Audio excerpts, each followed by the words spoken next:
Ya, selamat pagi Bapak Ibu Saudara terkasih dalam Tuhan Yesus Kristus. Sungguh satu sukacita yang luar biasa kalau pagi hari ini kita bersama-sama datang untuk memuji, menyembah Tuhan, amin. Sebab kita tahu bahwa Tuhan kita adalah Tuhan yang baik, Tuhan yang mencintai setiap kita. Mari datang penuh dengan ucapan syukur padanya. Haleluya.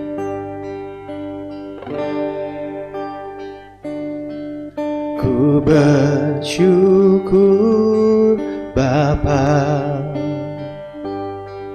ku bersyukur Tuhan, buat kasih setiamu di dalam hidupku. Ku bersyukur, ku bersyukur Bapa, ku bersyukur Tuhan, buat kasih setiamu di dalam hidupku. Ku bersyukur Tuhan.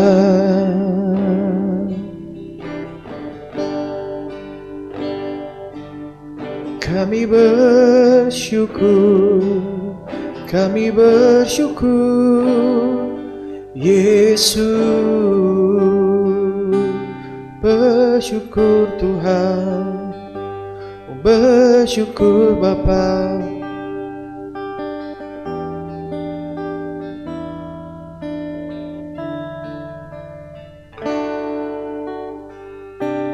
Kami memuji, kami menyembah Engkau Yesus.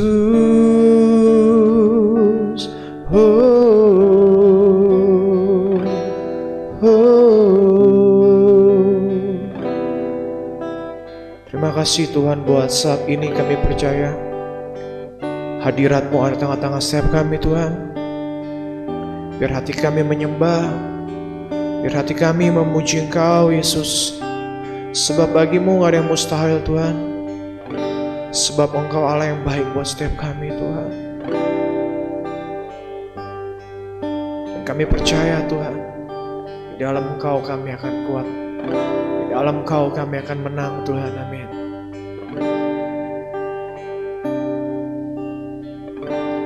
Kini aku percaya tiada yang mustahil bagimu. Kuasa-Mu kuatkanku, dasarku berharap. Kini aku berserah pada rancangan-Mu bagiku. Ku ikuti panggilan-Mu, ku kan setia sampai akhir hidupku.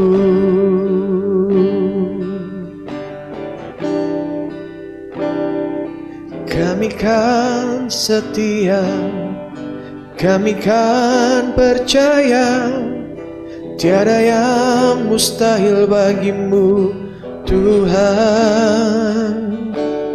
Kini aku percaya tiada yang mustahil bagimu. Kuasa-Mu kuatkanku, dasarku berharap. Kini aku berserah pada rancangan-Mu bagi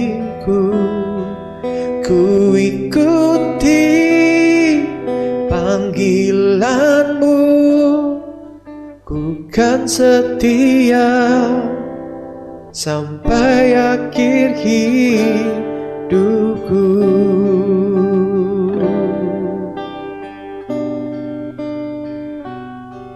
Ku kan setia sampai akhir hidupku.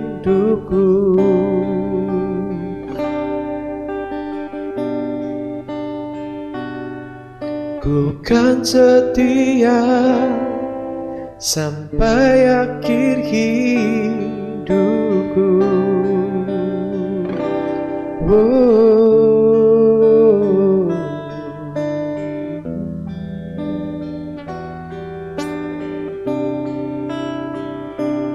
Kami kan setia, kami kan percaya, Kau Allah yang baik, Tuhan. Terima kasih Bapa.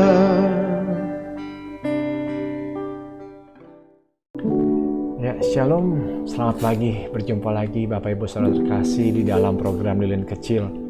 Satu sukacita yang luar biasa kalau sampai hari ini Tuhan masih memberikan kesempatan buat setiap kita untuk menikmati kehidupan yang luar biasa yang Dia anugerahkan dalam kehidupan kita. Oleh karena itu, sebagai ucapan syukur kita jangan pernah lelah untuk melakukan perbuatan baik kepada sesama kita, sebab kita percaya kita akan menuai pada waktunya. Amin. Mari kita sama-sama satu dalam doa. Bapak, terima kasih Engkau baik, sungguh baik buat kami. Saat ini kami kembali Tuhan ingin disegarkan, diingatkan, ditegur, dikoreksi, bahkan dikuatkan, diberkati oleh kebenaran firman-Mu. Karena firman-Mu adalah dasar yang kuat untuk setiap kami berharap kepadamu Tuhan Yesus Kristus. Karena firman-Mu akan membangkitkan iman setiap kami. Sebab iman timbul dari pendengaran akan kebenaran firman-Mu Tuhan Yesus Kristus. Mari Bapa, kami buka hati kami pada saat ini, kami dengarkan kebenaran-Mu. Kebenaran-Mu lah yang akan memerdekakan kami. Di dalam nama Yesus Kristus kami berdoa. Haleluya. Amin. Puji nama Tuhan, Bapak Ibu Saudara terkasih. Pada waktu yang lalu saya sempat membantu teman saya untuk memasarkan propertinya. Dia membangun sebuah rumah. Tadinya dia membangun itu ada yang sebagian dari tanah kosong, tapi ada yang sebagian yang memang sudah berbentuk rumah, tetapi direnovasi kembali untuk dibangun menjadi lebih baik lagi. Nah, masalahnya adalah kadang-kadang ada beberapa rumah, beberapa properti yang cukup besar sebetulnya, tapi tidak terawat, dan sehingga tidak menjadi layak untuk tinggal. Akibatnya apa? Akibatnya kalau itu dijual kembali pun harganya kalau murah terlalu murah, kalau tinggi nggak ada yang mau beli karena nggak bisa ditinggalin. Kenapa? Karena renovasi yang harus dilakukannya akan makan biaya yang besar dan jumlah yang banyak dan waktu yang cukup lama. Berbeda pada saat kita sedang membangun dari tanah yang tidak ada bangunan di atasnya, itu lebih mudah. Atau kita membangun dari tanahnya besar, tetapi hanya ada bangunan yang bentuknya kecil, mungkin tidak terlalu besar dan sangat gampang, mudah untuk direnovasi. Amin. Demikian pula dengan setiap kita, Bapak Ibu Saudara terkasih dalam Tuhan Yesus Kristus. Pada saat kita terima Tuhan Yesus Kristus, itu gratis, itu murah, tapi bukan murahan. Itu anugerah, itu kasih karunia, dan bukan usaha kita. Namun, untuk kita sungguh-sungguh mengikuti kehendak Bapa, mengikut Tuhan Yesus Kristus, ada harga yang harus dibayar. Ada perjuangan yang harus dilakukan. Kenapa? Karena senyatanya pada saat kita bertobat terima Tuhan Yesus Kristus sebagai Tuhan Yesus Selamat secara pribadi, persis seperti tadi bangunan yang saya ceritakan tadi, Tuhan harus merenovasi kita dulu. Karena di dalam tubuh jasmani, tubuh daging kita yang lama masih tersimpan berbagai macam rosokan-rosokan dosa. Sehingga tubuh kita yang lama ini tidak layak untuk dihuni oleh berkat-berkat anugerah, mujizat, perkara-perkara yang luar biasa sedang Tuhan siapkan buat setiap kita. Persis seperti sebuah bangunan tua yang tentunya tidak bisa ditinggali, apalagi kita masukkan furnitur yang bagus, furnitur yang mahal, sehingga kita bisa tinggal secara nyaman. Itu nggak mungkin kalau tidak harus direnovasi atau bahkan harus dihancurkan. Demikian pula dengan setiap kita. Setiap orang yang mau sungguh-sungguh ikut Tuhan, dia harus siap untuk dihancurkan, diremukkan, dan diproses oleh Tuhan. Masalahnya adalah bagaimana cara kita agar kita bisa tetap kuat bertahan pada saat kita dibentuk dan diproses oleh Tuhan, Bapak Ibu Saudara terkasih. Sebab firman Tuhan yang tertulis di dalam kitab Yeremia, dalam kitab Yeremia pasal yang ke-16, ayat yang pertama sampai dengan ayat yang keempat. Demikianlah firman Tuhan. Firman yang datang dari Tuhan kepada Yeremia bunyinya, pergilah dengan segera ke rumah tukang periuk di mana aku akan memperdengarkan perkataan-perkataanku kepadamu. Lalu pergilah aku, Yeremia, ke rumah tukang periuk dan kebetulan ia sedang bekerja dengan pelarikan. Apabila bejana yang sedang dibuatnya dari tanah liat di tangannya itu rusak, maka tukang periuk itu mengerjakannya kembali menjadi bejana lain menurut apa yang baik pada pemandangannya. Amin. Di mata Tuhan, pada waktu kita masih menjadi hamba dosa, sebelum kita menerima Tuhan Yesus Kristus sebagai Tuhan dan Juru Selamat kita secara pribadi, kita adalah bangunan yang rusak, bangunan yang ronsokan, bejana yang rusak, yang nggak bisa dipakai buat apa-apa sama sekali. Sebuah bangunan, sebuah rumah yang nggak layak huni sama sekali. Oleh karena itu harus diproses, direnovasi, dibentuk untuk menjadi sesuatu yang baik, sesuatu yang indah untuk kemuliaan nama Tuhan. Oleh karena itu Tuhan izinkan berbagai macam masalah, persoalan di dalam kehidupan kita terjadi dalam kehidupan kita. Tujuannya cuma satu, untuk membentuk kita, merenovasi bangunan rohani kita sehingga kita menjadi bangunan yang indah dan kuat di mata Tuhan. Nah, di dalam proses ini memang tidak mudah, memang tidak gampang, tetapi bukan sesuatu hal yang mustahil. Karena apa? Karena Tuhan sendiri yang membentuknya. Artinya apa? Kalau Tuhan yang membentuknya, Dia tidak akan pernah gagal. Dia akan selalu ada bersama-sama dengan saudara dan saya dalam setiap proses kehidupan yang kita alami. Senyatanya Tuhan tidak pernah meninggalkan saudara dan saya. Yang sering terjadi kita yang meninggalkan Tuhan. Karena apa? Karena kita nggak kuat untuk diproses. Seharusnya kita menjadi seperti tanah liat ini yang dibentuk oleh tukang periuk itu tadi. Kenapa? Karena tanah liat ini mati, berserah, pasrah, tidak melawan. Demikian pula dengan setiap kita pada saat Tuhan membentuk setiap kita, pastikan kita dalam kondisi mati. Artinya apa? Tidak memberontak, tidak melawan, tetap percaya, tetap berharap kepada Tuhan. Dan kadang-kadang kita merasa, Tuhan kenapa prosesnya begitu lama? Kenapa nggak selesai-selesai Tuhan? Kenapa masalah yang satu datang, yang lain datang, padahal aku sudah berusaha memperbaiki kehidupanku, aku sudah berusaha memperbaiki kelakuanku, bahkan aku sudah berusaha untuk lebih baik lagi dalam pengiringanku akan Engkau. Aku baca firman Tuhan, aku tekun berdoa, aku berpuasa, aku memberikan persembahan, persepuluhan, berbuat baik, menolong orang, dan lain sebagainya dengan tulus hati. Bahkan orang yang menyakiti aku pun aku gak sakit hati lagi. Tetapi kenapa prosesnya masih terus berlanjut Tuhan? Kenapa aku belum melihat mujizat? Kenapa aku belum melihat terobosan? Saudara tahu kenapa? Karena Tuhan sedang membangun sesuatu yang besar, sesuatu yang luar biasa. Amin. Seperti tadi saya katakan di awal, kalau bangunan itu kecil, waktunya singkat, renovasinya mudah, renovasinya gampang. Tetapi pada saat Tuhan hendak membangun, pada saat seorang tukang bangunan hendak membangun suatu bangunan yang megah, yang besar, yang indah, yang luar biasa, yang kokoh dan kuat, waktunya berapa lama Bapak Ibu? Bapak Ibu, saudara terkasih, analoginya simpel. Berapa lama waktu yang dibutuhkan untuk membangun rumah tipe 36 dibandingkan dengan rumah tipe 350 untuk ukuran bangunan dengan luas tanah 1000 meter. Dibandingkan dengan luas bangunan 36 dengan luas tanah kurang lebih hanya sekitar 45 meter persegi.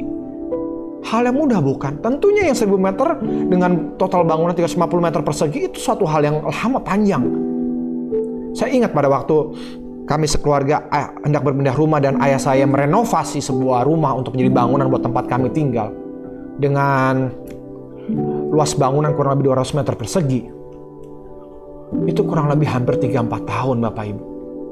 Baru selesai. Itu pun belum selesai sempurna. Masih ada segala sesuatu yang mesti diperbaiki, ditambah dan lain sebagainya. Butuh waktu yang lama. Berapa waktu? Berapa lama waktu yang dibutuhkan untuk bangsa Israel membangun bait suci? Puluhan tahun Bapak Ibu. Apalagi bait suci yang dibangun oleh Salomo. Satu bangunan yang megah, satu bangunan yang indah, satu bangunan yang luar biasa, membutuhkan waktu yang lama untuk membangunnya.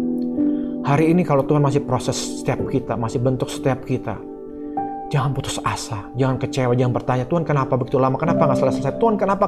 Tidak, stop Bapak Ibu. Karena apa? Karena Tuhan hendak membangun sesuatu yang besar, yang indah, yang dahsyat, yang luar biasa dalam kehidupan saudara dan saya. Tentu hasil proses 1 tahun dengan proses 5 tahun berbeda. Bangunan dibangun dalam jangka waktu 1 tahun dengan bangunan dibangun dengan dalam jangka waktu 5 tahun, hasilnya pun akan berbeda. Amin. Kenapa mobil Rolls Royce harganya jauh lebih mahal daripada mobil Toyota Avanza, Bapak Ibu? Waktu yang dibutuhkan untuk membentuk sebuah mobil Rolls Royce itu jauh lebih lama daripada Toyota Avanza. Bahan-bahannya pun jauh lebih baik, lebih mahal daripada Toyota Avanza. Hari ini kalau kita masih diproses Tuhan, dibentuk Tuhan, sebegitu menyakitkannya, jangan kecewa, jangan putus asa. Sebaliknya mengucap syukur kepada Tuhan. Karena Tuhan sedang mempersiapkan saudara dan saya untuk membuat sesuatu yang dahsyat dan luar biasa dalam kehidupan kita. Tuhan sedang mempersiapkan sesuatu yang besar dalam kehidupan kita. Karena memang setiap orang memiliki kapasitas yang berbeda-beda, dan Tuhan tahu kapasitas saudara dan saya. Mungkin ada orang yang memang kapasitasnya hanya untuk 1 tahun, 2 tahun dibangun untuk tipe 70, tipe 36. Tetapi ada orang yang Tuhan memang secara khusus memiliki kapasitas untuk memiliki bangunan tipe 500 meter persegi dengan luas tanah 1.200 meter. Yang tentunya prosesnya lebih lama agar bangunannya kuat, Bapak Ibu. Oleh karena itu, apapun keberadaan kita saat ini, jangan pernah berhenti untuk datang kepada Tuhan, intim dengan Tuhan. Amin. Karena memang senyatanya kita semua sudah jatuh dalam dosa dan kehilangan kemurahan Tuhan, kehilangan kemuliaan Allah. Oleh karena itu tetap datang kepada Tuhan, tetap berharap pada Tuhan, karena Dia sudah menebus Bapak Ibu dan saya. Dengan karya salib Yesus, Tuhan hendak membangun sesuatu yang baru, yang luar biasa dalam kehidupan Bapak Ibu dan saya, dalam kehidupan saudara dan saya. Dengan kematian, penderitaan Tuhan Yesus Kristus, kebangkitannya, dan naiknya Dia ke surga, Tuhan sedang membentuk sebuah bangunan indah dalam kehidupan saudara dan saya. Bukannya Tuhan gak sanggup menyelesaikan bangunan ini. Seringkali kita yang menyerah kepada Tuhan, bukan Tuhan yang menyerah kepada kita. Oleh karena itu pagi ini datang kepada Tuhan. Apapun kondisimu, apapun keberadaanmu, jangan putus asa, jangan kecewa, tetap percaya, tetap berharap. Jangan pernah berhenti berbuat baik, jangan pernah berhenti bersyukur, jangan pernah berhenti menabur kebaikan-kebaikan kepada sekitar dan sekelilingmu. Sebab senyatanya pada saat bangunan itu sudah jadi, engkau dan aku akan melihat kemuliaan Tuhan yang luar biasa melalui kehidupan setiap kita. Amin. Sebab Tuhan sedang mempersiapkan satu bangunan yang indah. Demikian pula tukang periuk ini yang terus dalam kitab Yeremia. Pada saat dia bentuk sebuah periuk hampir jadi, tetap ada kerusakan kecil, akan dihancurkan kembali, diulang lagi prosesnya. Berapa baik dari setiap kita pada saat senyatanya sudah hampir selesai Tuhan proses kita nggak kuat, kita bikin satu kesalahan kembali, kita mulai tinggalkan Tuhan sehingga Tuhan harus memproses kita kembali dari awal. Hari ini ikuti aja apa maunya Tuhan. Ada seorang hamba Tuhan sendiri yang berkata, kalau mau ikut Yesus, ngelinding wae. Udahlah, maunya Tuhan aja deh apa. Terserah Tuhan mau bikin apa dalam kehidupan kita. Sebab Dia adalah Tuhan yang maha tahu. Sedangkan kita manusia sering kali menjadi orang-orang yang sok tahu. Amin. Percayakan hidup kita dalam tangan kendali Tuhan. Karena Dia akan memakai setiap kita untuk karya kemuliaan namanya. Haleluya. Puji nama Tuhan. Mari kita dalam doa. Bapak, kami tahu kalau kami saat ini masih Tuhan izinkan mengalami proses yang berat dalam kehidupan kami. Kami tahu Tuhan sedang mempersiapkan sesuatu yang indah, sesuatu yang dahsyat dalam kehidupan kami. Sehingga hidup kami menjadi hidup yang memuliakan Tuhan. Hidup kami menjadi hidup yang menangkan hati Tuhan. Dan hidup kami membawa dampak yang dahsyat buat orang sekeliling kami. Kami percaya Tuhan, Engkaulah kekuatan kami, Engkaulah pengharapan kami. Dan di dalam Engkau, kami kuat, kami aman, kami tenang. Sebab pengharapan di dalam Tuhan Yesus Kristus tidak pernah mengecewakan. Terima kasih banyak Bapak, kami seluruh bangsa kami Indonesia. Kami bersyukur ada pemulihan massal dalam bangsa kami, kesembuhan massal, pertobatan massal. ada berkat yang luar biasa Tuhan sedang buat bangsa kami berubah bangsa ini, presiden, wakil presiden, kabinet, menteri, anggota MPR, DPR, legislatif, yudikatif, eksekutifnya, semua TNI, Polri, Tuhan KPK, MK, MA, semua Tuhan pakai dengan luar biasa untuk mendatangkan damai sejahtera atas bangsa ini, datangkan kemakmuran atas bangsa kami Indonesia. Terima kasih banyak Bapak buat bangsa kami. Kami bersyukur buat kasih setiamu, kami bersyukur buat anugerahmu. Dan kami akan mulai hari kami dengan doa yang Tuhan Yesus Kristus ajarkan. Bapa kami di surga, dikuduskan namamu, datanglah kerajaanmu, jadilah kehendakmu di bumi seperti surga. Berikanlah kami pada hari ini makan kami secukupnya, dan ampunilah kami akan kesalahan kami, seperti kami pun mengampuni kesalahan pada kami. Dan jangan bawa kami dalam pencobaan, tapi lepaskanlah kami dari peranjat, karena Engkau punya kerajaan dan kuasa dan kemuliaan sampai selama-lamanya. Kami bersyukur karena Engkau Bapa kami sudah memberkati kami berlimpah-limpah, sudah membelas daerah kami. Tangan-Mu sudah menyertai kami dari malapetaka sehingga kesakitan tidak menimpa kami. Di dalam nama Bapa, Putra, Roh Kudus, dalam nama Tuhan Yesus Kristus, kami sudah berdoa dan kami bersyukur, kami terima berkat dari Bapa, kasih karunia dalam pengorbanan karya salib Tuhan kami Yesus Kristus, persekutuan pertolongan yang manis di dalam Roh yang Kudus yang menghibur menuntun setiap kami mulai saat ini, esok bahkan kekal sampai selama-lamanya, sampai Kau datang kembali kalian doa menjemput kami dari mana permai. Maranatha, datang Tuhan Yesus Kristus yang merindukan Kau. Di dalam nama Bapa, Putra, Roh Kudus, dalam nama Tuhan kami Yesus Kristus, kami sudah berdoa dan kami bersyukur. Haleluya. Amin, amin, amin. Shalom, Jehovah Immanuel.